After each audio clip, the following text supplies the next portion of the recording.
Ding dong, I know you can hear me. Open up the door. I only wanna play a little. Ding dong, you can't keep me waiting. Oi, gente! Sejam muito bem-vindos ao meu canal. Eu sou a Liandra e eu conto relatos sobrenaturais aqui todos os dias pra vocês. Bom, se por um acaso você caiu aqui de paraquedas, eu também conto relatos mais curtos no meu TikTok, no meu Instagram. Essas redes sociais estão aqui embaixo na descrição do vídeo. Se por um acaso você tiver aí algum relato sobrenatural pra me enviar, os relatos devem ser enviados pro e-mail, que já fica aqui embaixo na descrição também, assim como o link lá pro Spotify, porque pra quem não sabe, todos os vídeos postados aqui estão disponíveis por lá também. E bom, gente, como vocês sabem, eu não gosto de enrolar na introdução, então já vamos para o relato, né, os relatos, né, de hoje. Mas antes, não se esqueça de se inscrever no canal, caso você ainda não seja um inscrito, de curtir esse vídeo agora no início, porque ajuda muito a divulgar o vídeo aqui na plataforma, e de hypar o vídeo se estiver aparecendo aí essa opção para você. Bom, agora sim, recadinhos dados, vamos ao nosso primeiro relato, que se chama Fui salva de algo terrível, mas as minhas amigas não tiveram a mesma sorte. E ela até colocou meio que um alerta de gatilho, tá bom? Então vamos lá. Antes de ir para o relato, ela meio que respondeu depois do próprio e-mail, eu acho que é válido até colocar agora, que ela botou assim, e um detalhe, Li, isso foi em época de quaresma e por isso a mãe da minha amiga implicou tanto para não irmos. Acredito que essa frase vai fazer mais sentido conforme eu for lendo ali o relato e vocês forem escutando. Então vamos lá. Oi Lili, adoro seu canal e assisto todos os dias enquanto eu treino e faço as coisas de casa e até tomo banho. Só animo fazer as coisas te ouvindo. Que legal, eu fico muito feliz quando eu leio isso. E eu peço que não revele o meu nome. Eu vou alterar o meu e dos envolvidos no relato. Para contextualizar, eu tenho duas amigas e na época havia uma outra garota no nosso círculo de amizade. Essa a qual me odiava por ciúmes de mim com as minhas duas amigas. E vamos chamá-la de Ana. Ana havia chamado eu e as minhas duas amigas para uma festa na cidade vizinha. Eu fiquei muito animada, pois eu nunca havia ido a essa festa em específico e eu queria muito conhecer. Porém, o meu pai não me deixava sair de casa para festas desse tipo. Então eu disse que eu iria dormir na casa da minha irmã mais velha. E um detalhe, né? Essa festa só entrava maior de idade. E eu e as minhas duas amigas tínhamos 18. Porém, a Ana tinha 17. Mas ela disse que já havia conseguido burlar e entrar nessa festa antes e que dessa vez não seria diferente, ou seja, não teríamos problemas quanto a isso. Ana pediu para que eu convencesse as minhas duas amigas a ir, pois a mesma, não havia conseguido convencê-las. Então eu fui, né, com muita insistência. Depois de falar muito com as duas, eu consegui. Então, ficou certo que todas nós iríamos a tal festa. Chegando ao horário que havia começado a festa, eu e as outras 3 meninas começamos a nos arrumar. Eu me arrumei na casa da minha irmã e de lá eu iria para a festa. A Ana iria se arrumar na casa dela e as minhas duas amigas iriam se arrumar juntas na casa de uma delas ali, que eu vou chamar de Maria. Após ficarmos todas prontas, a mãe da Maria começou a implicar com a mesma, dizendo que não era para ela ir e que não era uma boa ideia. Porém, Maria insistiu para a mãe dela, que acabou só aceitando. Iríamos pedir o Uber para buscar as minhas duas amigas, depois a Ana e por último eu. E assim, resumindo, íamos todas juntas no mesmo Uber, mas ele ia fazer paradas e buscar cada uma em um local. Enfim, eu mandei a localização para Maria, que pediu o Uber, mas logo então começou a chover muito. Para mim, esse foi o primeiro sinal de que não era para sair de casa, mas tá bom. A mãe da Maria voltou a implicar dizendo que estava chovendo muito e que nós não deveríamos ir. Mas logo o Uber chegou, né? Então as duas só entraram no carro. O carro depois buscou a Ana e em seguida foi em direção à casa da minha irmã para me buscar também. O Uber, chegando na localização, não me viu e eu também não o vi. Mas Li, ele estava na localização exata que eu enviei e eu estava acompanhando, inclusive. O Uber deu várias e várias voltas no quarteirão e eu andava ali no meio da rua procurando pelo carro, mas ele simplesmente não me achava e eu não o via.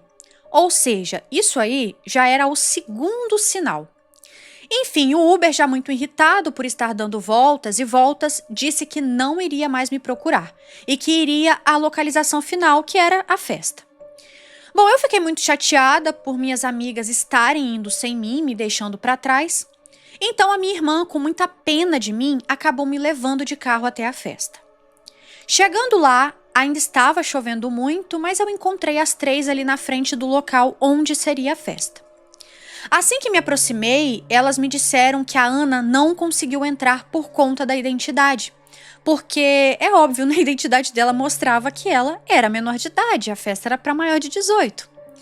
E aí a Ana começou a me atacar verbalmente, dizendo que tudo era culpa minha. Que eu havia as convencido a ir à festa e agora ela estava pro lado de fora. Oxe. Bom, minhas outras duas amigas, assim como eu, queriam muito ficar na festa. Mas é óbvio, né, gente? Seria muito chato com a Ana deixar ela lá fora. Então eu propus de pagar o Uber para Ana ir embora. Mas ninguém aceitou, pois não seria legal a gente ir curtir e mandar a Ana para casa. Até que a Ana, de repente, surgiu com uma ideia. Ela tinha um amigo, entre aspas, ali naquela cidade, e então contou a situação para ele, que logo chamou ela para ir beber e dormir na casa dela, e disse que ela poderia levar a gente. Ele disse que estava ele e mais um amigo, então seria super tranquilo. Porém, eu fiquei muito frustrada e bati o pé dizendo que eu não queria ir na casa desse desconhecido, e disse que ficaria na festa, e que iria ficar nem que fosse sozinha. Se elas quisessem ir, elas poderiam, que eu ficava na festa. Só que as meninas me criticaram muito por isso. Disseram que, como combinamos estar juntas, iríamos ficar juntas e no outro dia ir embora, como era o combinado. Só que eu continuei insistindo. E então a Maria disse que se eu não fosse com elas, ela disse que iria ligar para o meu pai e contar toda a situação. Ou seja, a verdade de que eu não estava dormindo na minha irmã. E ali, eu não tinha o que fazer, Li. Mesmo não querendo, eu teria que ir com elas para evitar, delas ligarem para o meu pai. Então fomos até a esquina para ficar em um local coberto para nos proteger da chuva, enquanto esperávamos um outro Uber para ir até a casa desse tal rapaz. Lembro que no caminho havia um prédio abandonado na esquina, um prédio muito grande de uns 12 andares. Em uma das janelas desse prédio, lá pelo 8º andar, minhas duas amigas viram a figura de uma mulher olhando fixamente para a gente. Apenas elas viram. E não tinha como alguém ter entrado lá, pois o prédio estava interditado há muito tempo. Na hora, elas só ignoraram e continuaram andando. E eu acredito que ali teria sido o terceiro sinal de que estávamos fazendo tudo errado naquele dia. Enfim, Ana pediu Uber e após o mesmo chegar, Maria perguntou se uma de nós poderia ir na frente, pois estávamos em 4. Mas aquele Uber disse que não. Ele disse que só levaria no máximo 3 pessoas. Para minha sorte, Li, ele recusou. Então eu disse que estava tudo bem e que eu ficaria na festa mesmo, pois era o que eu queria, né? Então foi assim. E na festa até que eu nem fiquei sozinha, porque eu acabei sendo recrutada por um outro grupo de amigos que, por ver que eu estava só, me chamaram para ficar ali na rodinha deles. E aí no final dessa festa fomos dormir na casa de um rapaz que havíamos conhecido na festa. E ocorreu tudo bem comigo a noite toda. E quando amanheceu, eu voltei para casa da minha irmã. Porém, é válido lembrar que as amigas foram para o outro lugar, para a casa daquele rapaz que Ana arrumou. Então assim, já com as minhas amigas, a noite foi horrível. Quando chegaram à casa do tal rapaz, eles não estavam em 2, e sim em 3 pessoas. Eles compraram bastante bebida e então as minhas amigas começaram a beber com eles. Maria estava se sentindo bastante desconfortável, meio que com um sentimento ruim no peito, sabe? E então disse para Ana que queria ir embora. Mas a Ana insistiu para que elas ficassem um pouco mais e que ia ser meio chato sair assim, sem mais nem menos. Ana tentou se distrair daquele sentimento ruim, mas o sentimento não passava. Eu acredito que Maria tentou se distrair com aquele sentimento ruim, mas ele não passava. Então ela disse, isso mesmo, foi a Maria, porque então ela disse novamente que queria ir embora. Ana então disse para um dos rapazes que as meninas estavam querendo ir embora, então o mesmo disse para elas que esperassem mais um pouco, pois ele havia pedido lanche para elas. E assim ele conseguiu convencê-las, pois com o passar das horas elas já estavam morrendo de fome, né? Então assim, que mal teria esperar só mais um pouco para poder comer. Enfim, o lanche chegou, as meninas comeram, mas depois voltaram a beber. Eu não sei o que aconteceu, Li. Não sei se tinha algo na bebida, mas as minhas duas amigas que me relataram contam assim que só lembram de alguns flashes. E olha, foram flashes terríveis. Durante essa madrugada, os homens tiveram relações sexuais com a Ana, com o consentimento dela. Mas com as minhas duas amigas foi diferente, inclusive com a Maria. A Maria, na época, ainda era uma moça virgem, e ela, obviamente, não queria ter a sua primeira vez com qualquer um. Mas naquele momento, ela não tinha forças para tentar se proteger e fugir dos abusos que acabou sofrendo. Maria conta que o primeiro abuso foi quando ela estava indo para o banheiro, e então um dos rapazes entrou junto e trancou a porta, e lá começou o ato. O segundo momento, a Maria lembra de estar caída ali no chão da cozinha e dois dos rapazes estarem em cima dela cometendo o abuso. Um deles até colocou... Eu acho que eu não posso falar isso aqui, gente. Um deles até colocou, assim, o membro dele ali... Ai, gente, é melhor eu não falar isso aqui, não. Enfim, ela só se lembra de ter sentido muita dor, muita mesmo. Pois eles não tiveram pena e a maltrataram por puro prazer. E foi a madrugada toda assim. Li, por conta da bebida, elas acabaram adormecendo e só foram conseguir ir embora no dia seguinte. Isso foi há 2 anos e hoje em dia as minhas amigas já lidam melhor com o ocorrido. Elas não carregam assim traumas tão pesados. A Maria sente muita tristeza toda vez que lembra, né, dessa noite. E a tristeza que ela sente foi pela forma que foi tratada e por sua primeira relação ter sido algo tão horrível que ela só queria esquecer. Ana, mesmo sabendo de tudo o que ocorreu, nunca sentiu nenhuma culpa e nenhum remorso por ter levado as meninas àquela casa onde tudo aconteceu. Como sempre, ela só pensa no próprio umbigo. Li, esse foi o relato. Eu tenho absoluta certeza que tudo conspirou para que eu não passasse por essa situação. Eu sofro com depressão e ansiedade e tomo remédios controlados. Então eu tenho certeza que se eu tivesse junto e passasse por essa situação, seria o estopim para que eu cometesse o pior, né? Se é que você me entende. Bom, agradeço muito a todas as entidades que me protegeram do início ao fim naquela noite, mesmo eu teimando para ir. Muito obrigada por ler, gostaria muito de ouvir a sua opinião. Beijos, Lilica. Um beijo, tá? Muito obrigada. E olha, eu também concordo muito com isso que você falou.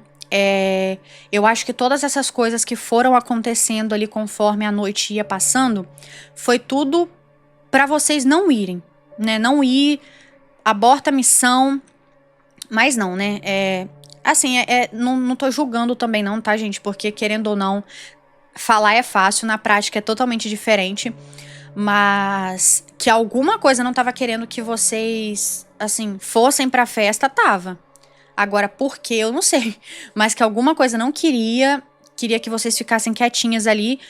Pra ser mais específico, acho que não queria que você fosse mesmo, né? Mas, né, talvez, se desde o início a questão da chuva, a questão da mãe da Maria ter falado pra ela não ir, a questão do que elas viram, eu acho que, assim, de não ter deixado a menina entrar, porque eu também penso o seguinte, se a menina estava acostumada, a Ana, era acostumada a ir para festas assim lá sempre e entrava menor de idade, ela não ter entrado nessa vez foi um aviso, sabe? Tipo, volta para casa, gente, pelo amor de Deus.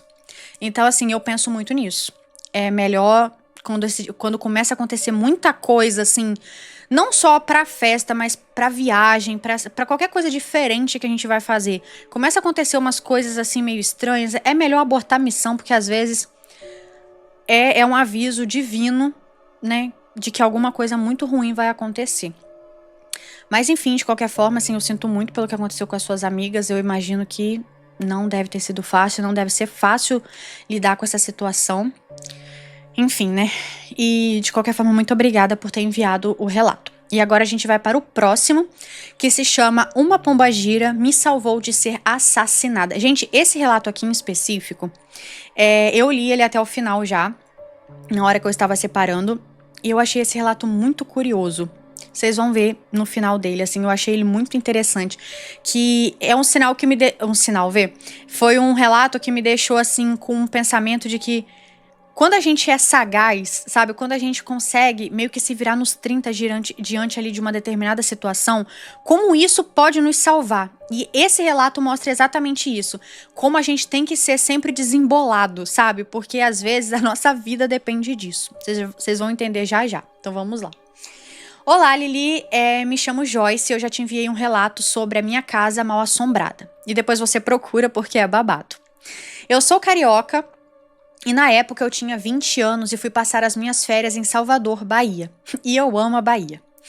Eu fui passar as férias de final de ano e eu fiquei lá na casa do meu avô.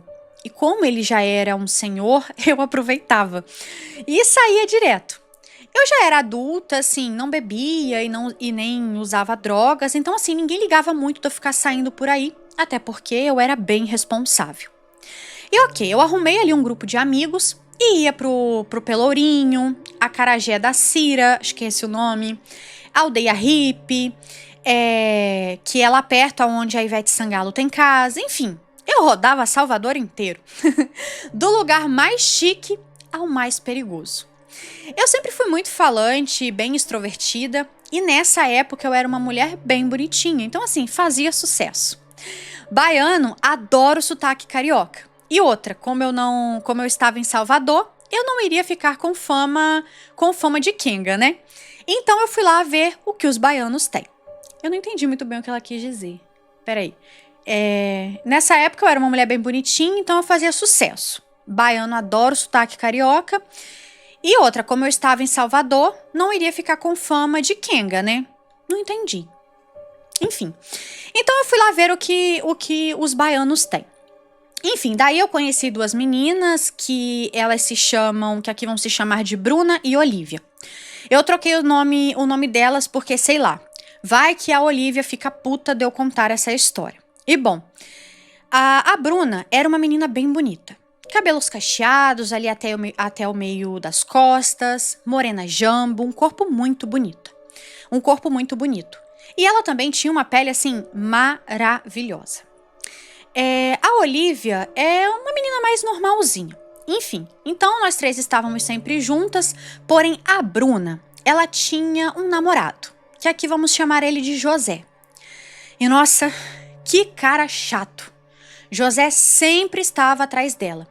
E sei lá, eu detestava aquele otário, mas aturava, né, porque não tinha o que fazer. E quando faltava apenas 2 semanas para eu voltar para o Rio de Janeiro, a Bruna terminou o namoro com o José. Ela me contou que não aturava mais ele e decidiu se separar. E assim, um fato importante que eu ainda não mencionei é que o José era policial e ao mesmo tempo era do candomblé. E essa informação é muito importante, sabe? Essas duas informações. Enfim, daí o José começou a ficar atrás da Bruna e ele ficou assim uns 2 dias insistindo, mas ela não queria voltar. E eu ficava colocando pilha, sabe, pra ela nem atender ele. Nessa época não tinha aplicativo de mensagens tipo WhatsApp. Então a Bruna ainda estava mal por ter terminado com ele terminado o namoro, e chamou a Olivia e eu pra gente ir a uma festa. Essa festa era tipo um forró.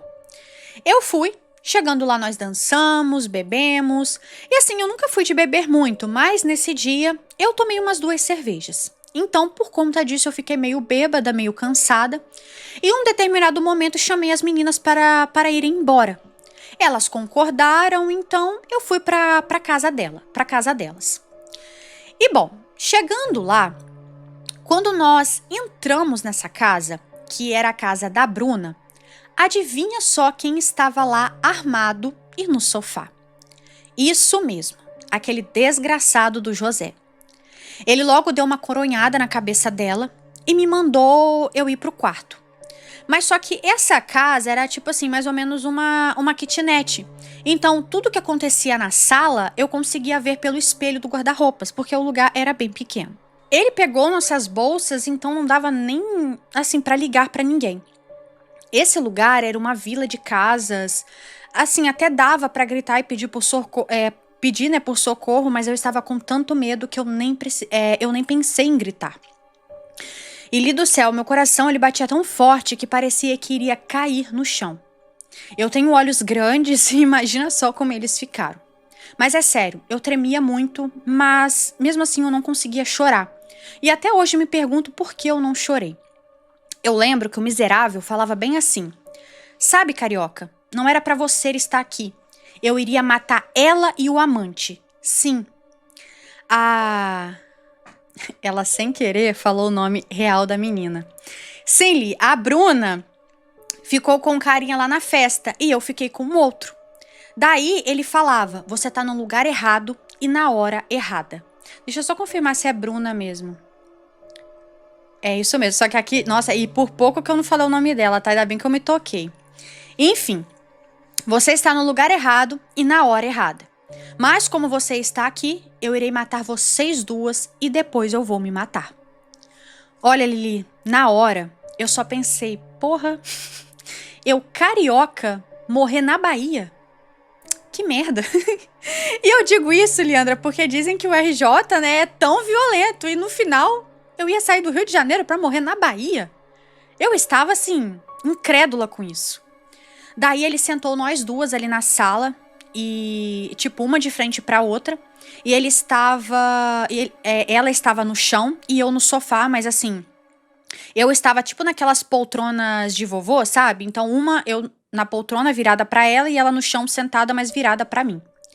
E ele continuava lá, xingando, e ao mesmo tempo que ele xingava e que ele tava muito puto, ele também cheirava cocaína, bem ali na nossa frente. E eu só conseguia pensar, cracudo filha da puta, eu não acredito que você tá fazendo isso com a gente. Nisso, ele xingava muito a Bruna. E até que ele não xingava muito. Mas ele só falava que já que eu estava ali, que eu ia morrer também. Até que toda essa situação já durava ali uns 40 minutos, sabe? Ela apanhando e eu sendo ameaçada. E a cada hora, né, a cada minuto que passava, ele ia ficando mais violento. Só que a Bruna, ela tinha tipo um altar no canto da casa. E nesse altar tinha uma imagem de pombagira. E eu acho que, assim... Bom, eu acho que era a imagem dela. Até hoje eu não tenho certeza, mas eu acho que era uma imagem de pombagira. E aí, quando eu olhei aquela imagem, que eu olhei assim pra ela, ela estava... E assim, eu olhei pra minha amiga, ela estava com o olho roxo. Tipo, ela olhou pra imagem, viu a imagem de pombogira, olhou pra amiga, a amiga tava ali com o olho roxo, a testa sangrando. E foi daí, Lili, que do nada, eu olhei pra ela, pra minha amiga, e comecei a rir. Mas ri muito, sabe? Dar várias gargalhadas. Eram gargalhadas altas. E aí a Bruna me olhou e meio que riu. Sabe, riu pra mim de volta. E nós duas começamos a rir muito. E aí eu já me levantei daquela poltrona com muita rapidez. E uma força assim que eu não sei de onde que eu tirei, eu fui até perto ali do José, olhei nos olhos dele e falei bem assim: na minha menina você não toca. Vós mercê, saia daqui agora. Mas Lili, eu não estava com pombagira nenhuma não. Eu só estava usando a fé dele contra ele mesmo. E eu olhava pra ele com um ódio, sabe, com uma raiva. Eu super atuei. E quando eu fiz isso, pasmem, funcionou. Ele foi embora. Mas antes de ir, ele falou que aquilo tudo era só um aviso.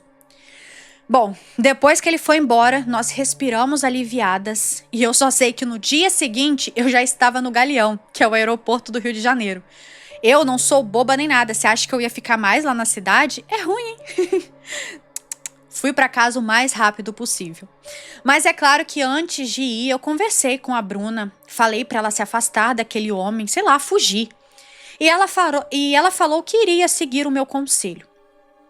Nisso, eu aqui no Rio de Janeiro já não falava mais tanto com as meninas e a vida seguiu, né? E com a Bruna eu falava pouco. E vocês não vão acreditar. A maluca voltou com o diabo. Sim, ela voltou com ele. Daí se passaram 3 meses e me chegou a notícia, que inclusive eu recebi a notícia pelo Orkut, que infelizmente ele, em um de seus chiliques, acabou matando a Bruna e depois se matou.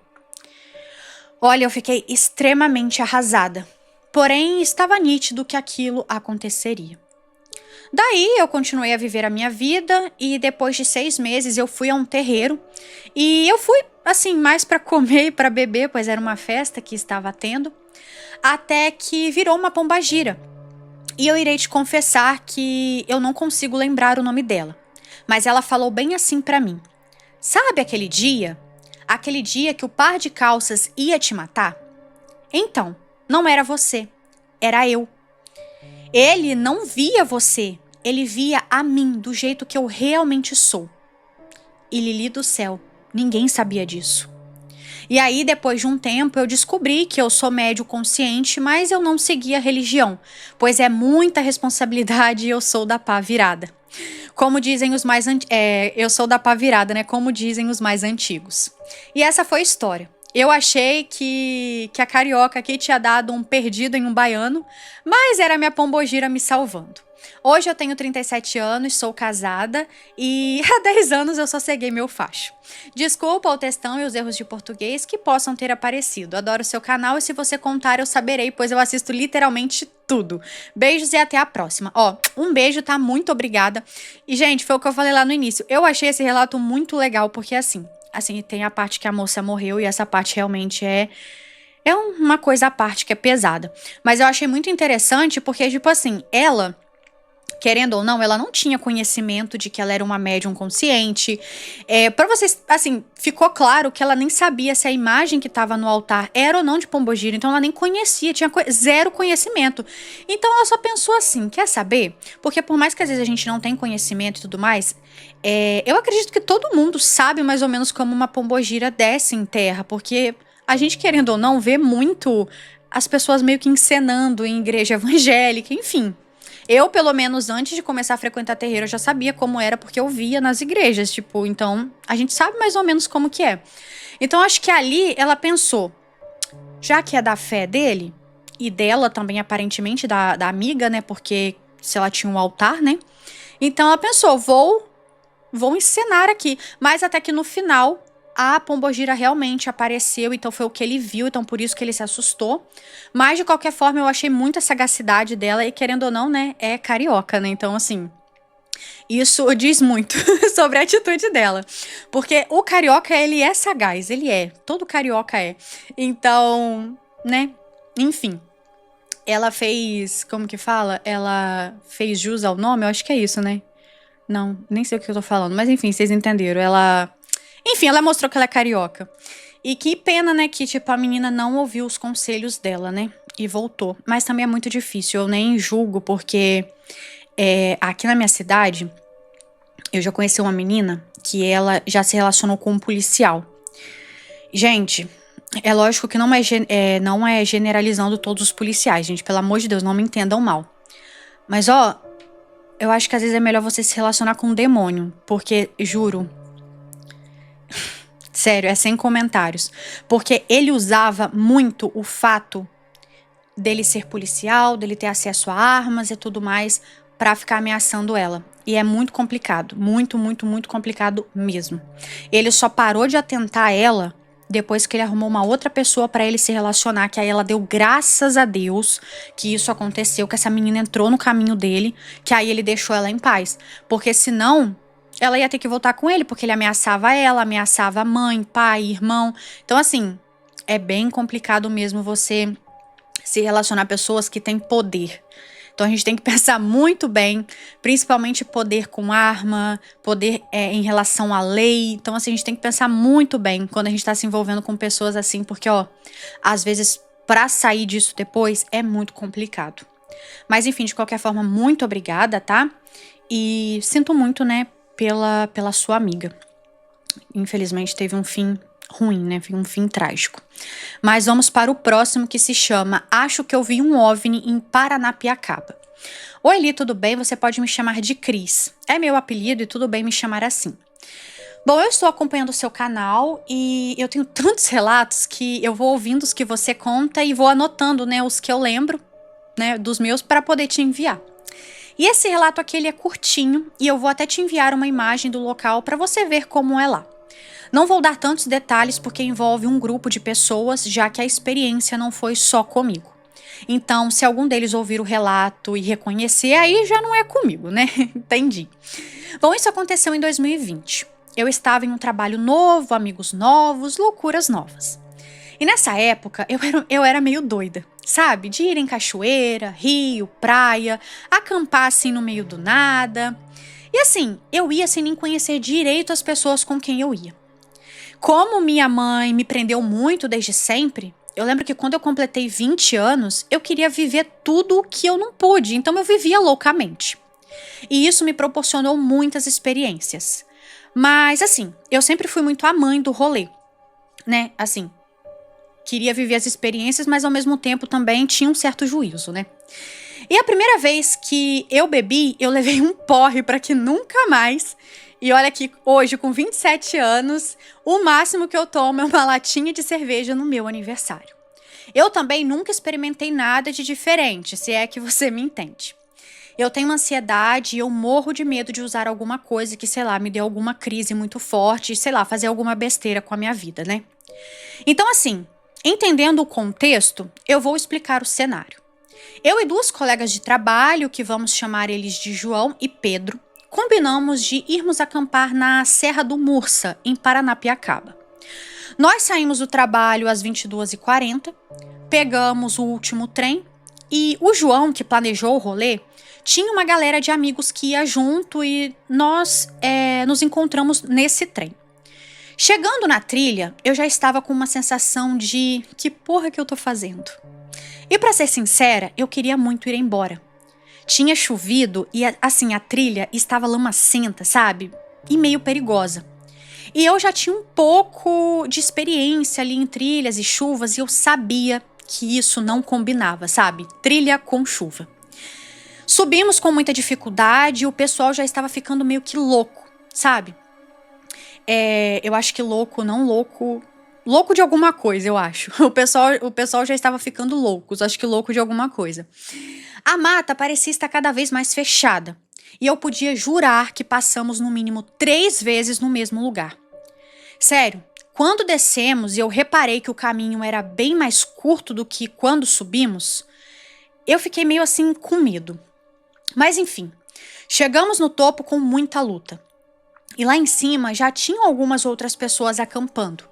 E aí tinham uns meninos ali, aí os meninos montaram ali as barracas e o João e o Pedro foram buscar lenha para acender uma fogueira. E eu fiquei ali sozinha olhando a paisagem. Lembro que as pessoas que estavam lá eram bem diferentes e por conta disso eu não consegui me soltar. Não demorou muito e logo eles voltaram, alguns rindo ali de nervoso e outros com o rosto mais sóbrio de medo. Eles então comentaram que ouviram alguns sons de algo se aproximando. Mas como eles estavam mais para lá do que para cá, eu não dei bola, sabe? Eles usaram algumas coisas e em algum momento da madrugada, o João ficou muito estranho, meio que olhando para o nada. E aí o Pedro me explicou que era porque o que ele usou meio que bateu errado. E como eu não uso nada, eu não entendi. Achei estranho, mas deixei pra lá. Nessa hora, eu estava sentada ali ao lado do Pedro e o João a uma curta distância da gente. Eu fiquei meio encafufada, porque ele ficava tipo olhando para um ponto específico e ele ficava olhando muito, e eu não entendia por quê. E foi quando eu olhei pra frente, meio que procurando por algo diferente, pois, como eu já tive algumas experiências sobrenaturais, eu pensei que ele estava vendo algum espírito. Mas assim, na nossa frente só tinha mesmo o horizonte e a paisagem da cidade, não tinha nada. E o céu acima, né, que também não tinha nada. Até que, de repente, eu reparei uma luz, que no mínimo era curiosa. Ela se mexia de uma forma diferente, como se estivesse pairando no ar. Olhei para o Pedro, que estava um pouco mais sóbrio que os outros, e perguntei: "Você tá vendo isso? É da torre do telefone?" Ele olhou meio que descrente e começamos a conversar olhando para aquela luz. E logo estávamos de pé. Não só eu e ele, mas outras pessoas mais lúcidas também, pois elas também estavam olhando aquela luz e tentando entender se era, sei lá, um avião, um jatinho, sei lá, qualquer explicação que pudesse ter. E ela parecia chegar cada vez mais perto e mais perto e mais perto. E lhe foi muito estranho e até hoje eu não consigo explicar. Eu só sei que eu resolvi sentar novamente, mas sempre olhando para aquela luz. Até que passou um tempo, a luz que parecia se mover em nossa direção parecia nunca chegar. Então eu desisti e me deitei. Na mesma hora, eu ouvi uma vozinha falando: "Olha para trás." Bom, o pico onde nós estávamos também tinha uma vista atrás da gente. E quando eu olhei, a luz estava lá. O que antes estava na minha frente, quando eu deitei e me levantei, coisa de segundos, passou por cima da minha cabeça. E eu não vi? Como assim? Não faz sentido. Ou abriu um portal e se teleportou para uma distância significativa, né? Ou não sei o que, porque nós teríamos visto se algo tivesse passado por cima. Estávamos no pico da serra. Então, assim, foi uma situação muito estranha, porque sumiu na nossa frente e apareceu em outro ponto bem atrás de nós, e a gente não viu aquilo sobrevoando por cima das nossas cabeças. Olha, ficamos falando sobre aquilo por horas, e eu juro que naquela noite eu tive tanto medo que eu só consegui cochilar quando o sol já estava nascendo. Porque assim, se algo que some e reaparece em segundos faz isso diante de mim, e se eu dormisse, o que poderia acontecer? Olha, até hoje falamos sobre isso e é simplesmente uma história sem explicação. Eu não sei o que era e até o Pedro, agnóstico, do jeito que ele é, e até bem cético, eu diria, viu a olho nu. E pra falar a verdade, eu super acho que o João foi quem viu primeiro, mas ele deveria estar tão na brisa que ele nem percebeu, né, que era real. A foto com as luzes é a visão que tínhamos da frente. A foto mais cinza é a visão... Nem adianta eu falar, gente, porque eu não vou postar a foto, então nem adianta eu explicar a dinâmica das fotos. É assim, gente, ele não falou nada se pode ou não, mas como tinha mais pessoas, eu acho melhor não falar, eu acho melhor não postar. Porque não é... Como eu vou explicar pra vocês, não é a foto do objeto com a luz em si, não é isso, é só pra a gente, no caso, pra mim entender a dinâmica. Imagina o pico de uma montanha, tipo o Pico da Bandeira, pra quem conhece, e aí na frente tem uma vista e atrás tem outra, porque é um pico, tipo, você vê tudo ao seu redor. E aí a luz estava na frente e em segundos ela apareceu atrás. Pode ser que eram luzes diferentes também, né? Mas de qualquer forma não deixa de ser estranho, né? Eu também não dormiria, não. Ai, gente, assim, eu vou ser bem sincera com vocês. Eu acho de uma coragem tremenda, tipo, mas tremenda mesmo, quem acampa assim. Eu já acampei. Quando eu era criança, a minha família gostava muito de acampar na praia. Mas era um lugar que tem aqui no meu estado que, tipo assim, ia muito caminhoneiro pra acampar. E aí, tipo, acampavam nos caminhões, aí eles faziam cozinha, era bem legal. Então, tipo assim, era um lugar bem populoso, né? Tipo, dava muita gente. E depois disso, eu acampei uma vez na cachoeira, mas não era um lugar tão afastado. E aí, a última vez que eu acampei, que foi num lugar afastado, eu nunca mais acampei, porque eu passei muito medo e momentos apavorantes nesse lugar. E nunca mais a gente acampou. Mas eu acho... Isso de trilha, acampar, eu acho essas coisas muito perigosas, eu não gosto de fazer. Eu amo natureza, eu amo fazenda e tal, mas não me chama pra acampar, pra fazer trilha de horas lá na casa do caralho. Perdão a palavra. Não. Eu só passo a noite, assim, em um lugar afastado, se for dentro de uma cabana, onde eu possa trancar com uma chave. Porque eu acho muito perigoso. Sabe por quê? Eu acho perigoso tanto pelo sobrenatural, quanto também pelo normal, pelo ser humano mesmo, coisa de ser humano, sabe? Eu acho muito perigoso, então assim, eu não tenho coragem não. Mas enfim, né, gente, são vários casos, né, várias coisas estranhas que acontecem, tem muitos casos as meninas perdidas no Panamá, o caso do Marco Aurélio, tem o caso do Passo da Love. Então, assim, eu realmente tenho bastante medo. Esse negócio de acampar, fazer trilha longe, não é comigo não, porque realmente eu tenho muito medo. Mas enfim, gente, foi isso, né? Esses foram os relatos de hoje. Esse aqui foi o último da nossa coletânea, esse que eu acabei de ler. Então, assim, quero agradecer mais uma vez a todos que enviaram os relatos para essa coletânea e agradecer a todos vocês que ficaram até o final do vídeo. É isso, gente, ó. Um grande beijo, tchau, tchau, e eu vejo vocês no próximo vídeo.